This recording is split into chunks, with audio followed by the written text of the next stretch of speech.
لاہور سے ایک بچی کا سوال ہے، کہتی ہیں کہ جب کسی نام میں محمد آئے تو کیا وہاں بھی صلی اللہ علیہ وسلم کہنا چاہیے، اور محمد پر مطلب سواد جو چھوٹا سا ڈالتے ہیں وہ ڈالنی چاہیے یا نہیں؟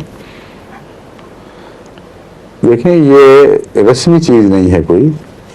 درود کا تقاضا دل کی محبت کا تقاضا ہے، اور نہ کسی ظاہری کوشش کو چاہتا ہے، نہ کسی ظاہری تحریری علامت کو چاہتا ہے.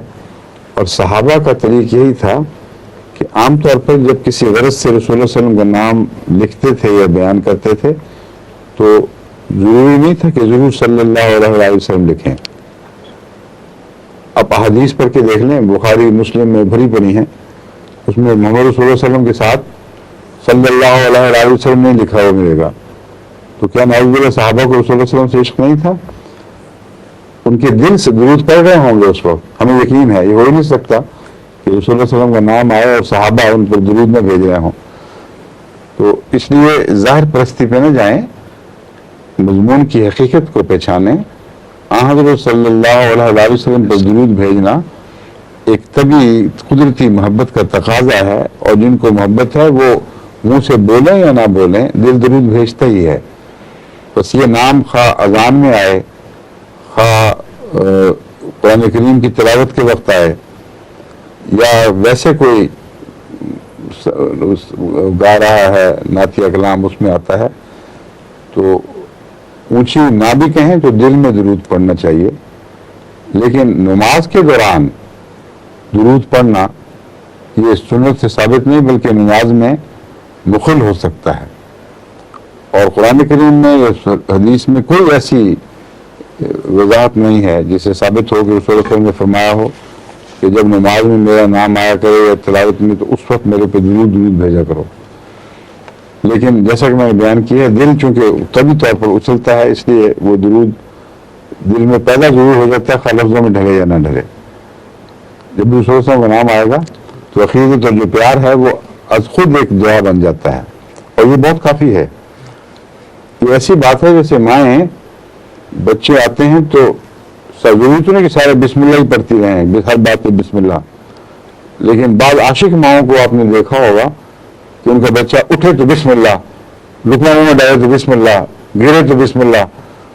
تو وہ جو بسم اللہ ان کی ہے وہ اللہ کے نام کے لیے حقیقت نہیں ہے، اپنے بچے کے پیار کے اظہار کے لیے ہے، اور اس کے لیے اللہ کی حفاظت طلب کرنے کے لیے. دعا کا اور عشق کے اظہار کا ایک مرکب ہے. تو حضرت صلی اللہ علیہ وسلم سے جب محبت ہوگی تو خود دل درود بھیجے گا، خواہ زبان سے درود پڑھا جا سکے یا نہ جا سکے، یا زبان سے درود پڑھنے کا موقع ہو یا نہ ہو.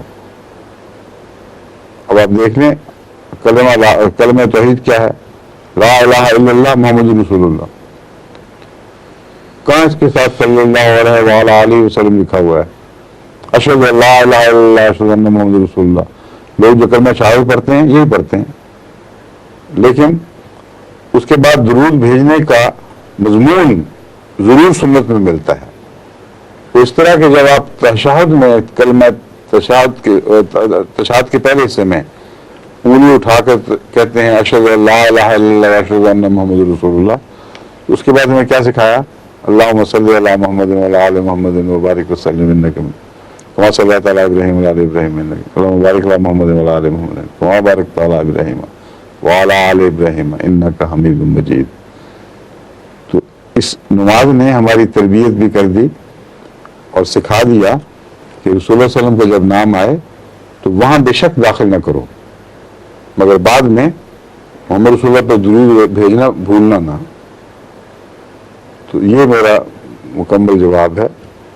اس لیے حکمت کے اور وقت کے تقاضوں کو پیش نظر رکھتے ہوئے درود تو پڑھیں، لیکن ضروری نہیں کہ عین اسی وقت داخل کیا جائے درود، اور نماز کا تسلسل توڑ کر آپ درود میں مصروف ہو جا کریں. نماز میں درود اصل مقام پہ رکھ دیا وہاں، وہ ہے لفظوں میں درود کا وقت. باقی دل سے جو محبت اچھلے گی وہ تو خود بخود درود بن جائے گی. ان کے سوال کا یہ جو حصہ ہے کہ کسی اور کے نام میں لفظ محمد ہو، یہ بھی ہے جی یہ بھی ہے، کسی اور کے نام میں لفظ محمد ہو تو ہرگز درود نہیں پڑھنا چاہیے اس پر، کیونکہ آج کل محمد نام کے بے شمار لوگ ہیں عجیب و غریب حرکتیں کرنے والے ہیں، وہ تو نعوذ باللہ من ذالک محمد نام کی گستاخی ہو جائے گی اگر اس کے نام پر بھی آپ درود پڑھیں گے۔ ایک مثل مشہور ہے پنجابی میں، ایک کہاوت آتی ہے کہ ایک شخص چور تھا اور اس کا نام محمد تھا، اور ایسے کئی ہیں ہمارے اپنے جھنگ میں بھرا پڑا ایسے ناموں سے، میرے علم میں آتے ہیں، میرے نام میں ذہن میں خاص انسان آ رہے ہیں جن کا نام انہوں نے محمد صلی اللہ علیہ وسلم کے نام پر رکھا ہوا ہے ماں باپ نے، لیکن عادتیں ان کی کوئی بھی نہیں، وہ اور بڑے بڑے چور ان میں ہیں۔ تو یہ حقیقت ہے، نام محمد اور اندر سے چور۔ تو ایسے ایک شخص نے جو چور تھا، کسی کی بکری کوئی چیز چرائی اور بھاگ گیا، وہ اس کے پیچھے بھاگا اور کہنا یہ چاہتا تھا کہ محمد یہ شخص جا رہا ہے، یہ چور ہے، اس کو پکڑو۔ تو اس بیچارے کو چونکہ رسول اللہ علیہ وسلم سے محبت تھی اور یہ چاہتا نہیں تھا کہ محمد اس کے ساتھ چور لگائے، تو یہ فکر بول رہا تھا پیچھے پیچھے کہ او محمد ہو رہا ہے تو اے محمد چور ہے، او محمد ہو رہا ہے تو اے محمد چور ہے، کہ میں جس محمد پہ درود بھیجتا ہوں وہ اور موجود ہے، یہ نہ سمجھنا یہ جو بھاگا جا رہا ہے یہ چور ہے۔ تو وہی بات ہے کہ محمد رسول کریم صلی اللہ علیہ وسلم کا نام رکھ لینے سے وہ محمد رسول اللہ نہیں بن سکتا، اور نام محمد اپنی ذات میں اس وقت تک تقدس کے لائق نہیں ہے جب تک محمد کی صفات اس نام کے رکھنے والے کی ذات میں نہ پیدا ہو جائیں، اور اس وقت بھی وہ رسول اللہ پھر بھی نہیں بنے گا۔ اس لیے درود بھیجنا ہے تو صرف حضرت محمد رسول اللہ صلی اللہ علیہ وسلم پہ بھیجنا ہے، صرف محمد نام پر نہیں بھیجنا۔